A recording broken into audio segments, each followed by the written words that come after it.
Seriously, don't even think about having a baby with a guy you've already broken up with. Or did you think a child would keep us connected forever? How naive. It's just ridiculous, isn't it?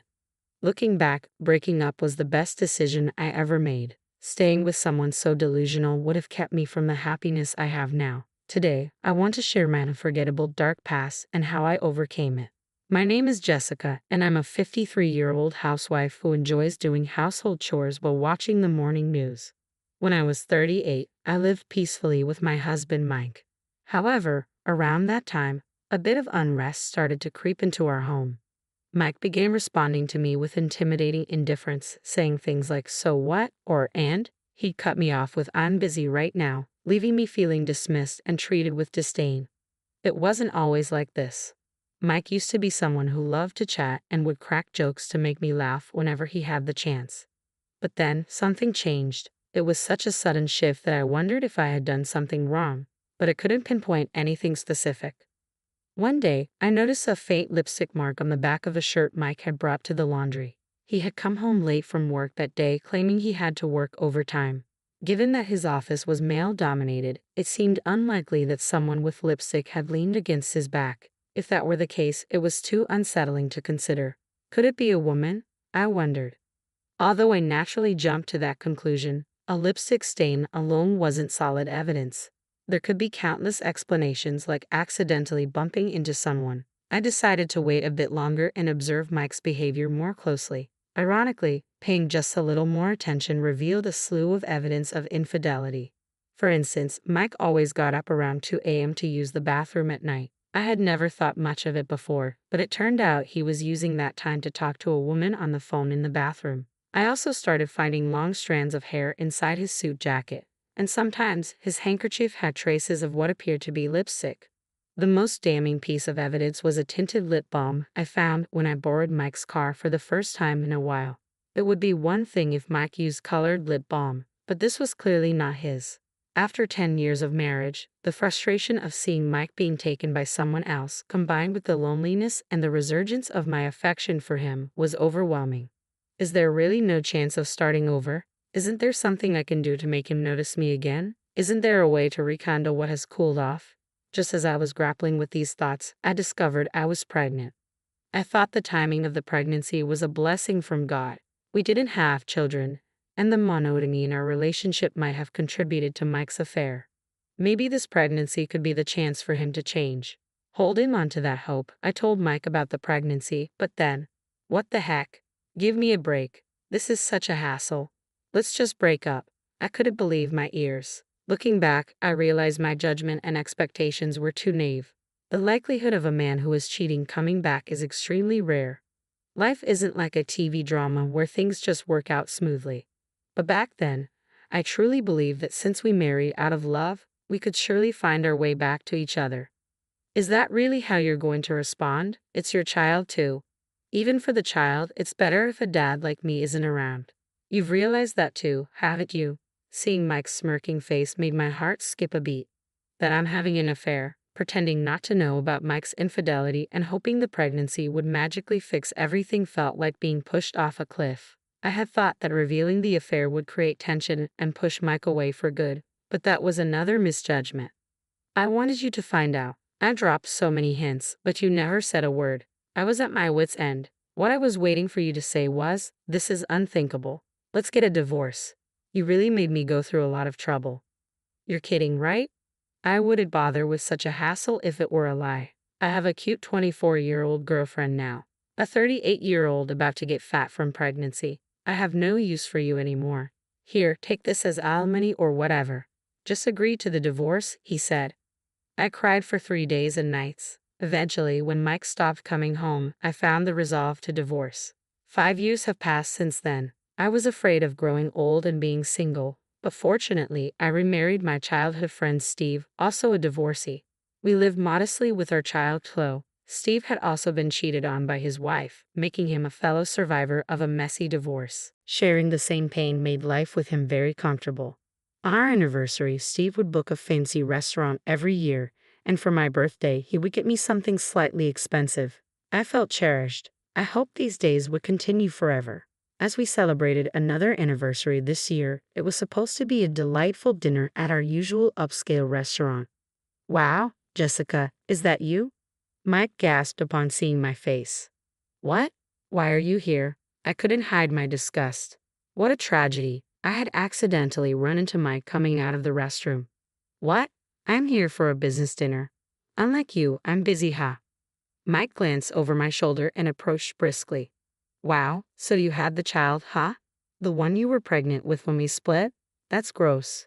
He grabbed my child's hand, looked closely, and began to say outrageous things. Seriously, don't have the child of a guy you've broken up with. Oh, could it be that you couldn't forget about me, thinking that if you had a child, I'd never be able to cut ties with you? How naive is that? Hey, what do you say? Mike, grinning, seemed to be having a great time spinning the child around by the hand. The child's face twisted in distress, and he started crying out loud. Daddy, Mommy, help. Some stranger is taking me. There. I'm your daddy, and your mommy's right over there. You're just like her, a stupid child. Just as Mike blurted out those words, a man towering over 6 feet appeared from behind and forcefully grabbed Mike's arm. Excuse me, but that boy is mine.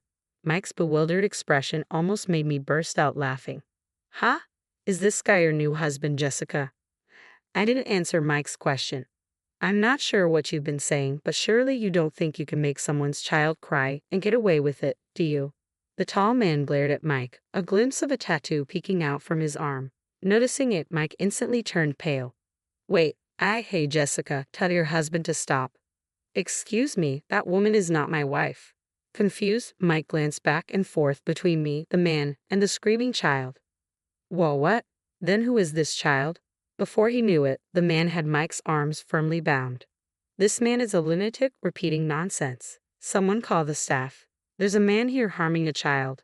The man's outcry stirred the restaurant. What a day this turned out to be on such an important anniversary, I thought to myself with a smirk. It certainly became a memorable day, although unexpectedly. Waiter, over here. I saw this man forcibly grabbing a child's arm. I called out. My words left Mike gaping in shock. Wait, Jessica, what? What's going on? Seriously, I don't understand what's happening.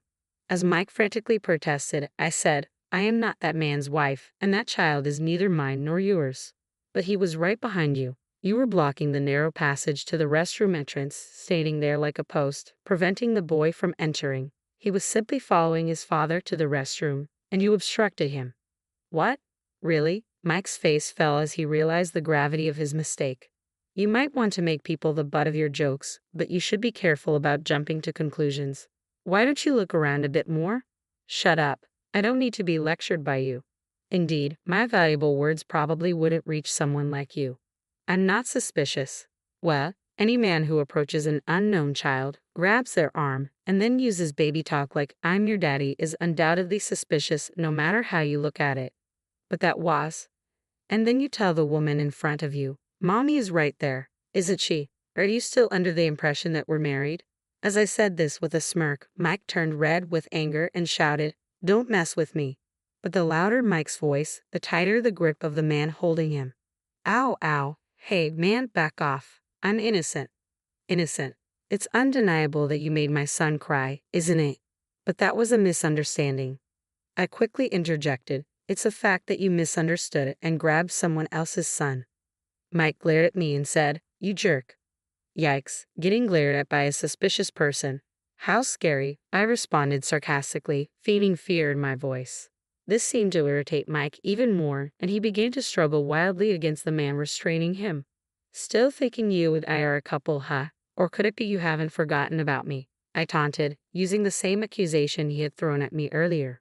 Predictably, Mike got angrier, and sensing the danger, the tall man quickly pinned him to the floor.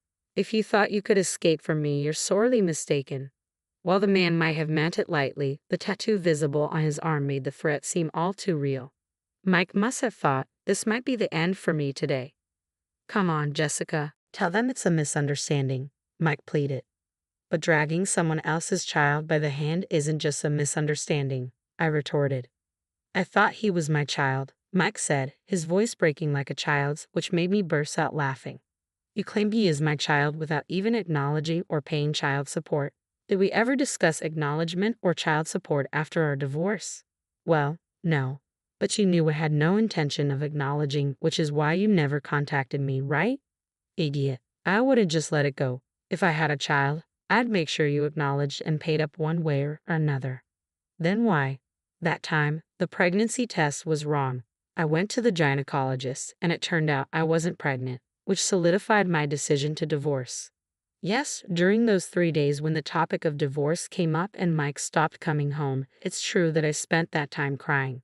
But considering I might have had a child, I couldn't just divorce without clarification. So I first went to the gynecologist. I wanted to sort out alimony, child support, and future living expenses in my head, even if we were going to divorce. If avoiding the divorce would benefit the child, I was prepared to endure. However, at the gynecologist, there were no signs of pregnancy, but they did find a tumor on my ovary. During the surgery for that, I happened to share a room with Steve's mother. Steve and I were childhood friends, so I knew his parents well. Reuniting with Steve during his visits, we became close again. At one point, I thought of the pregnancy as a blessing from God to make things work with Mike, but in reality, it brought me to someone who made me realize that parting ways with Mike was the right decision. It also led to the early detection of my illness. Despite having one ovary removed, last year I gave birth to Chloe, my child with Steve. It may seem like I've been through a lot, but in truth, it's all been for the best. Upon learning everything, Mike turned pale and muttered, "No way, I got dumped by that woman." Needless to say, I couldn't help but laugh. It's no surprise a young woman wouldn't want to be with an aging man like him. At that moment, a police officer appeared. It seems someone from the restaurant had called them. Mike received a stern warning from the police.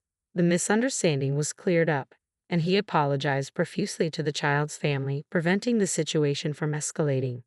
The scolding from the police seemed to have hit him hard. He even came to apologize to me. Since Mike doesn't know where I live now, he actually went to my parents' house to express his apologies to my mother. He admitted that the way we parted was the worst and that he was wrong. Aging, abandoned by his affair partner, and finding himself increasingly isolated, the recent incident seemed to have broken him, leaving him to feel the loneliness of having no one to comfort him.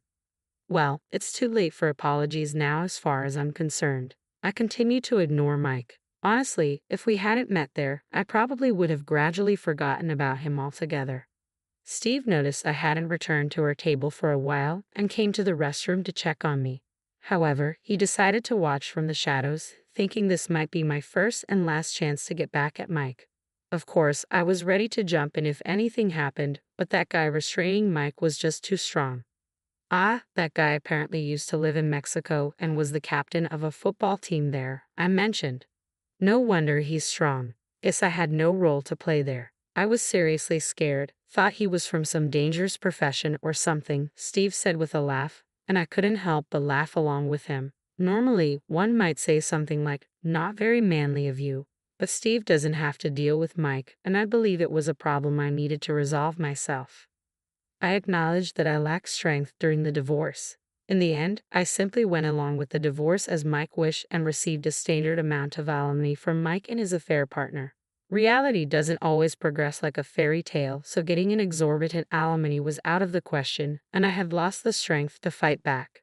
But I believe I finally became truly strong by standing up to Mike with unwavering resolve in the end. Now I can proudly face Steve and Chloe. Coincidentally, this year's anniversary became a new beginning for me. Now, with Steve becoming a freelance architect and his income doubling, I quit my part-time job and am enjoying life as a relaxed housewife. When I ask Chloe, who's somewhat in a rebellious phase, to do something, she complains. But when I stay silent, she quietly helps out. This trait of hers is something that only Steve and I secretly find irresistible. Though Chloe is our only child due to a late pregnancy, our family of 3 and our 2 dogs live a life that's lively, perhaps too much so.